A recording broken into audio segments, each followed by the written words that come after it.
মাথার চুল ন্যাড়া করে ফেললে বা মাথার চুল একবারে ফেলে দিলে কি নতুন চুল গজায় কিনা? আসসালামু আলাইকুম, আমি ডক্টর মোহাম্মদ মুজাম্মেল হক নাহিদ। অনেক পেশেন্ট আমাকে কোশ্চেন করে, স্যার আমার মাথার চুল আমি ফেলে দিব, তাহলে কি নতুন চুল আসবে? অথবা মাথার চুল ফেলতে চাচ্ছি, তাহলে কি নতুন করে ঘন করে চুল আসবে কিনা? এটি একটি ভুল ধারণা। দেখেন, আপনার চুলের পরিমাণ যা আছে, আপনার স্কাল্পে হেয়ার ফলিকল অনুযায়ী তাই আসবে। আপনার জেনেটিক্যাল প্যাটার্ন, আপনার বাবার কেমন ছিল, দাদার কেমন ছিল, সবগুলো মিলিতভাবেই কিন্তু আপনার মাথার চুলটা আল্লাহ তাআলা সৃষ্টি করেছেন।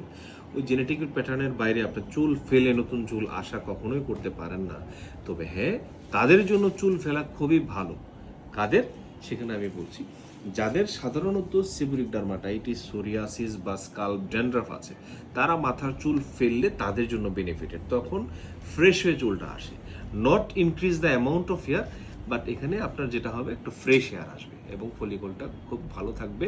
হেয়ার রুটসটা ভালো থাকলে, ফলিকল ভালো থাকলে চুলটা নতুন করে আসবে। নতুন বলতে ফ্রেশ হয়ে আসবে। মানে তাদের যদি খুশকি অথবা সেবরিক ডার্মাটাইটিস, সোরিয়াসিস থাকে, এদের জন্য ভালো। আদারওয়াইজ চুল ফেলে আপনার চুলের ডেন্সিটি বাড়বে, কনসেন্ট্রেশন বাড়বে, অ্যামাউন্ট বাড়বে, এই ধারণাটা সম্পূর্ণ ভুল, যেটা আমরা এতদিন অনেকেই জানতাম না। সো মাথার চুল ফেললে যেমন চুলের কোনো উপকার হবে না, যদি আপনার মাথায় খুশকি বা ময়লা না থাকে। খুশকি ময়লা থাকলে উপকার হতে পারে। Thank you.